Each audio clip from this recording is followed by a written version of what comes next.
Olá, amigas e amigos! Hoje, especialmente, eu poderia falar shalom. Mas como nós estamos no Brasil, eu vou dizer olá mesmo. Você sabia que no Rio de Janeiro existe um grupo de comunicação que oferece informações, notícias, reportagens sobre o mundo judeu? Tem revista, jornal, programa de TV. É o Grupo Menorá, que tem 50 anos de história. Hoje nós vamos conhecer um pouco mais sobre a atividade desse canal entre a população em geral e a comunidade judaica. E falar também sobre as relações conturbadas entre judeus e árabes no Oriente Médio, preconceito e discriminação. Então fique aí, ligadinho, que é um assunto super interessante. A gente volta já. Estamos de volta com responsabilidade. Hoje, em nossos estúdios, o amigo, companheiro, jornalista, radialista, competentíssimo Ronaldo Gomlewski, a quem eu já fiz essa abertura falando que tem esse canal de televisão, de rádio, revista, jornal, é uma sumidade na área de comunicação e também é candidato à presidência do Flamengo. Não é verdade, Ronaldo? Que prazer ter você aqui conosco. A alegria é minha, querida. Tudo bom? Pois é, isso tudo, né? Quer dizer, foi até difícil a gente fazer um resumo do seu currículo, porque você participa desse grupo de comunicação há 50 anos, não é isso? Menorá TV, Menorá Revista, tem jornal, rádio. Então você já tem essa atuação enorme na parte jornalística de comunicação do Brasil, eu poderia dizer, né? E com esse intercâmbio cultural entre Israel, eu sei que você faz viagens frequentes, querendo fazer essa parte colaborativa entre os dois países. Mas é verdade que você é candidato à presidência do Flamengo? É claro que é verdade. Eu quero ganhar essa eleição, estou me preparando para presidir o Flamengo e para transformar o Flamengo naquilo que ele sempre foi e que deixou de ser. E isso é fruto, sem dúvida nenhuma, de um processo de incompetência que vem corroendo as entranhas do Clube de Regatas do Flamengo e que vem entristecendo de uma maneira brutal a torcida do Flamengo, que é o maior patrimônio que qualquer clube poderia ter, e nenhum clube tem a torcida que o Flamengo tem, que são 35 milhões de torcedores.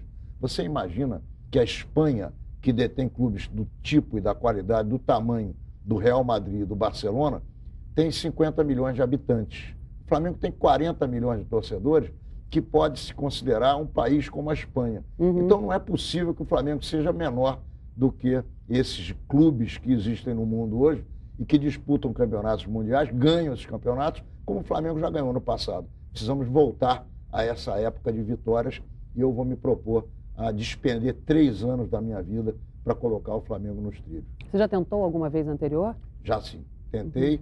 Fui muito bem sucedido eleitoralmente, apesar de ter perdido a eleição.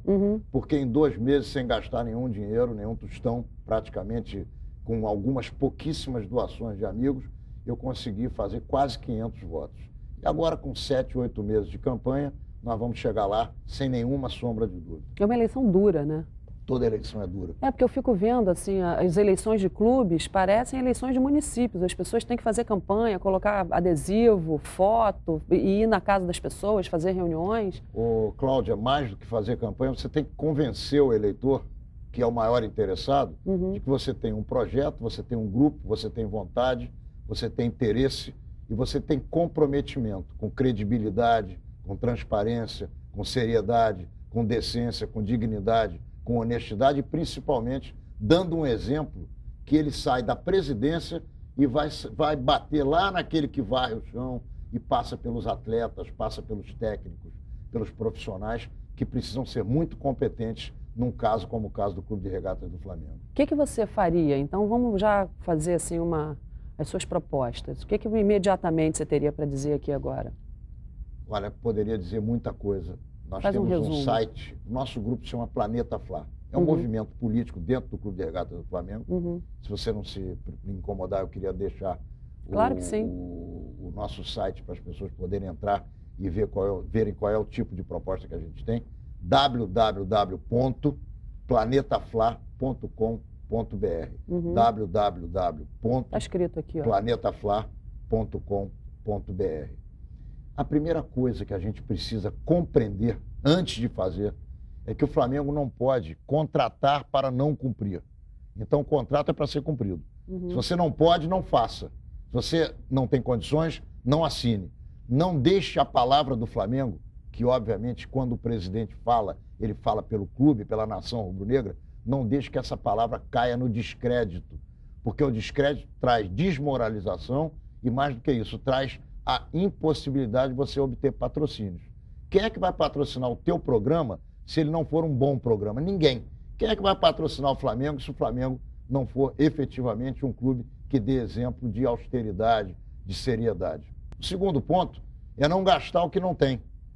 É como uma casa de família. Se você, o dono da casa, compra um veículo que ele não pode pagar no final do mês, em 2, 3 meses ele vai perder o veículo. Se a dona da casa vai ao supermercado e gasta no cartão de crédito aquilo que ela não pode gastar efetivamente, daqui a 2, 3 meses ela não vai ter dinheiro para pagar o feijão com arroz. E mais do que isso, divisões de base.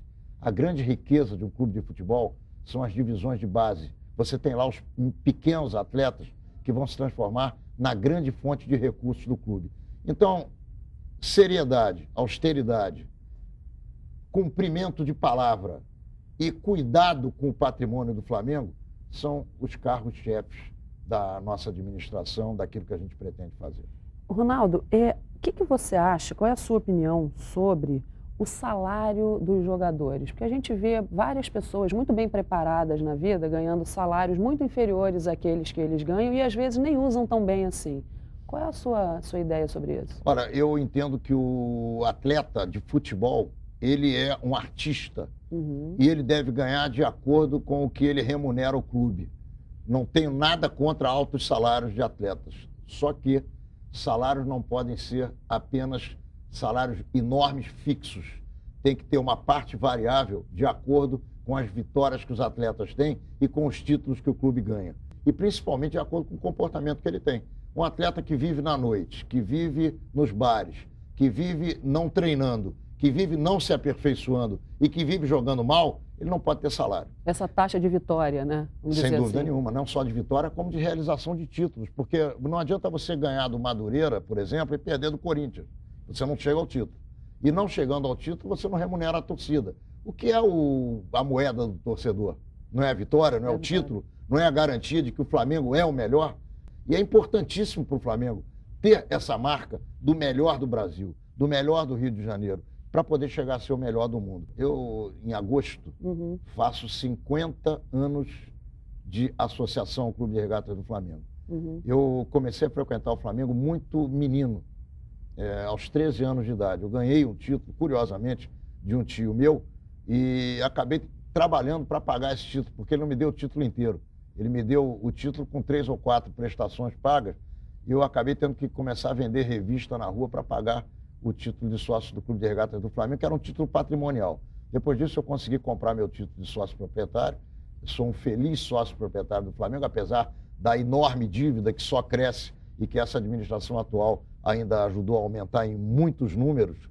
Mas eu tenho certeza absoluta que o Flamengo é muito maior do que as suas pequenas dificuldades, apesar de que elas parecem grandes aos olhos daqueles que não conhecem as entranhas do Clube de Regatas do Flamengo. Então, aproveitando esse gancho da revista, queria que a gente falasse um pouco sobre a Menorá, que é esse grupo de comunicação de 50 anos, e sobre o judaísmo. Então, como é que começou a Menorá? O que você realmente... Aonde que você atua? Bom, eu comecei a atuar na Menorá há 12 anos atrás. Meu pai era o titular da Menorá e faleceu. Era uma revista, poderia dizer a você que quase que um house organ melhorado. E hoje nós temos uma revista mundialmente conhecida, internacional, que faz reportagens no mundo inteiro, que já visitou mais de 45 países, trazendo a vida dos judeus para o Brasil. É uma revista que 2 vezes por ano ela é bilíngue, ela sai em inglês e sai em português, exatamente quando nós voltamos dessas viagens e fazemos as revistas sobre as comunidades judaicas do mundo. Acabamos de voltar da República Tcheca, que, aliás, detém o maior patrimônio judaico que eu já vi na minha vida. Curiosamente, na época do nazismo, o Hitler montou em Praga um museu do grupo social que ele iria exterminar. Estava prometendo que ia acabar com todos os judeus. Trouxe de toda a Europa apetrechos religiosos, joias fantásticas, tudo aquilo que ele conseguiu roubar do povo judeu, ele concentrou em Praga. E, impressionantemente, você chega ao centro de Praga, num bairro chamado Josefov, que era o antigo gueto, onde os judeus viviam, e esse Joseph, que foi um dos imperadores daquela região, ele soltou o gueto, ele abriu as portas do gueto, e os judeus começaram a viver normalmente com a sociedade e sem nenhum tipo de restrição. E nessa localidade existem várias sinagogas que se transformaram nesse museu a céu aberto que o Hitler começou e que hoje é administrado pela comunidade judaica local, também com verbas governamentais. Nós temos um programa de televisão chamado Menorá na TV, que também é posterior à nossa participação no grupo.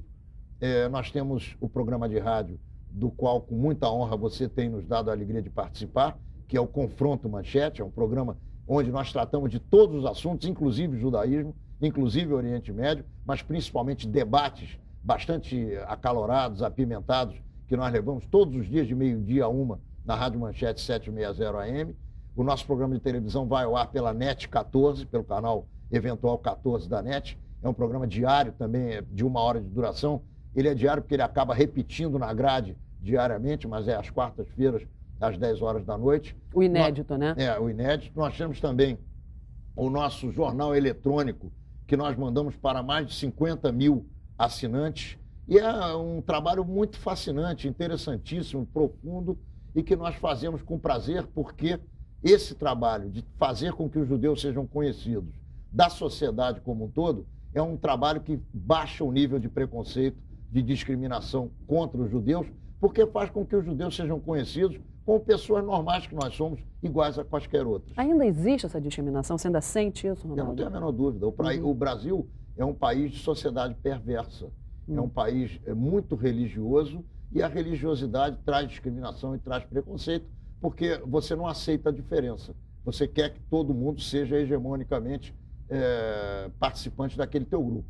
E aí fica muito complicado. Queria que você explicasse, do jeito que você é já, né, falando claro e objetivo, e esse fenômeno da natureza, que é Ronaldo Gomlewski, a que você atribui essa guerra que não acaba entre os judeus e os árabes? Você acha que é por que isso? Olha, essa guerra tem muitas vertentes, tem muitas razões de existir, e não tem sequer uma razão que seja plausível. Não, claro. Porque você ter um ser humano contra o outro... nada justifica a guerra. Não tem justificativa.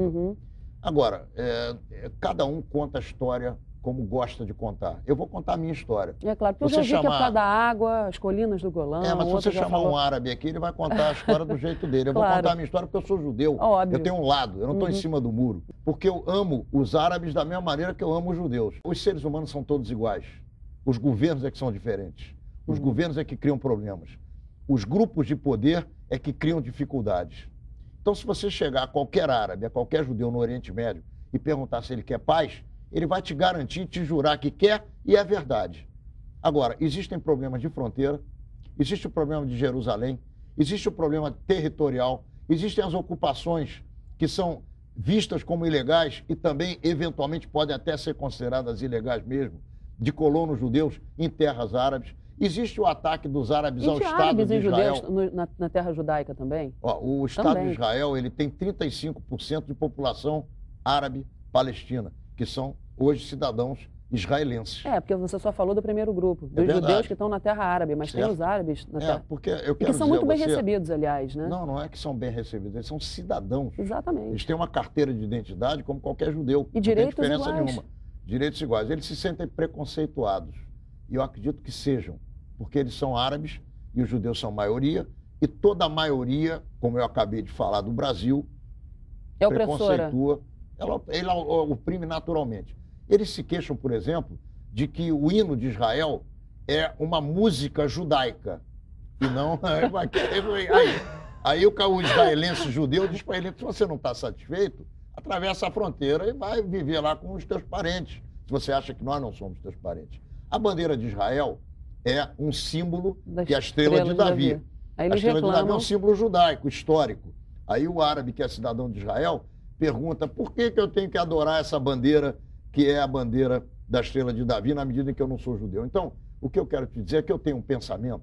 Israel não traz os árabes para o exército. Ou não trouxe até então, até agora. E nesse momento está começando a convocar os árabes. Eu entendo que essa é a melhor prova de que a cidadania é igual e que tem que ser assim. Porque na medida que o árabe vai ao exército, ele vai ver que o árabe do outro lado da fronteira não é apenas o primo dele, é o sujeito que joga bomba na cabeça dele. E ele tem que lutar contra aquele cara para defender a mãe dele, o filho dele, a mulher dele que estão em casa. Ronaldo, o que faz uma pessoa se explodir, quer dizer, dar a sua própria vida para poder, por um idealismo, matar um determinado número de pessoas? Não o que é por isso? idealismo.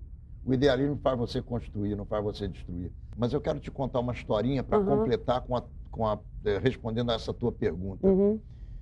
As minhas entrevistas são geralmente, quando eu estou em Israel, com membros do governo, com membros do parlamento israelense, com gente do alto escalão do governo também. Eu converso com o povo e converso com as autoridades para poder fazer uma média do que se está vivendo e do que se está pensando e produzindo no país. Eu entrevistei o ministro do Interior, que era um general na época. Ele me disse uma frase que eu nunca mais vou esquecer na minha vida. Ele me disse o seguinte: você lê aqui nos jornais que todos os dias a gente desarma.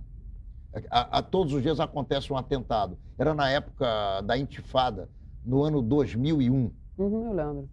E aí ele me disse assim: para cada atentado que você vê nos jornais, nós desarmamos por dia mais de 50. Então, na verdade, aquela sociedade, daquela maneira como vivia em 2000, e logo depois você deve se lembrar que veio ao poder Ariel Sharon, que muitos não gostam, eu não quero discutir se ele era bom ou ruim, mas ele construiu um muro, que muita gente diz que é o muro da vergonha, mas que na verdade não é muro da vergonha coisa nenhuma. É um muro que deu proteção ao cidadão israelense, que é árabe, que é judeu, que é druso, que é católico, que tem uma série de outras conotações e circunstâncias, e que estava à mercê desses homens-bomba e dos terroristas palestinos. Isso acabou com um muro que Sharon construiu com 700 mil metros de extensão. Na medida em que o cidadão israelense está à mercê de terroristas, as pessoas precisam entender que é preciso verificar se elas carregam bomba no seu corpo. Então, quando você voa por uma companhia israelense de aviação, que é a única, a El Al, você é totalmente vistoriado e você pode ter a certeza que você entra num avião com segurança. Você fala hebraico? Muito pouco, mas entendo bastante. Quer dizer, eles não podem brincar comigo pelas minhas costas, porque eu compreendo o que eles dizem. Você já presidiu associações, instituições israelitas? Eu presidi a comunidade judaica do Rio de Janeiro durante muito tempo. Quanto tempo? Foram 5 mandatos. Um mandato tampão, 3 mandatos eleitos para o Executivo e um mandato eleito para o Deliberativo. E como é que foi essa experiência lá? Fantástica. Virei gente, né? Eu entrei lá criança, fui eleito pela primeira vez aos 34 anos de idade. Fui o mais jovem presidente de comunidade judaica do mundo inteiro, eleito pelo voto direto. Fui o primeiro numa comunidade judaica também no mundo inteiro. Trabalhei pelos pobres da minha comunidade, que são muitos. Tem muito judeu vivendo em favela, dirigindo táxi, varrendo rua, e muita gente não sabe disso. Pensa que os judeus são ricos, isso é um preconceito. As pessoas... Não é verdade? Não é verdade. Muitos judeus são ricos, mas muito mais judeus são remediados e pobres. Assim como em qualquer sociedade do mundo. Claro. Essa taxação que os judeus têm, esse carimbo de avareza, de riqueza e de diferença, não é verdadeiro. E é verdade que os judeus se ajudam entre si e são grandemente doadores mundiais? Olha, os judeus, na verdade, eles têm um compromisso com o próximo. E eles ajudam a todos que eles podem. Então, as comunidades judaicas do mundo inteiro têm o mesmo tipo de padrão e elas detêm e pagam por isso orfanatos, escolas, asilos de velhos, hospitais. E essa é a ajuda que a comunidade dá a quem precisa dentro da comunidade. E esses serviços atendem também a não-judeus. Você se mostra muito combativo, assim, né? Muito ativo, muito brabo. Você quer levar essa braveza toda, essa combatividade toda para o Flamengo? Olha, eu quero misturar essa brabeza, essa combatividade com muita ternura, porque a torcida do Flamengo precisa ser acariciada, ela precisa ter a certeza de que a direção do Flamengo é por ela, está por ela. E o associado do Flamengo também precisa de muito carinho. Agora, o que é importante é a gente saber dizer não e explicar o não. Não é preciso dizer sempre sim para você ser respeitado. Você tem que dizer não nas horas que precisa dizer não e explicar o não. Às vezes não é possível, você não faz. E quando é possível, você faz com alegria.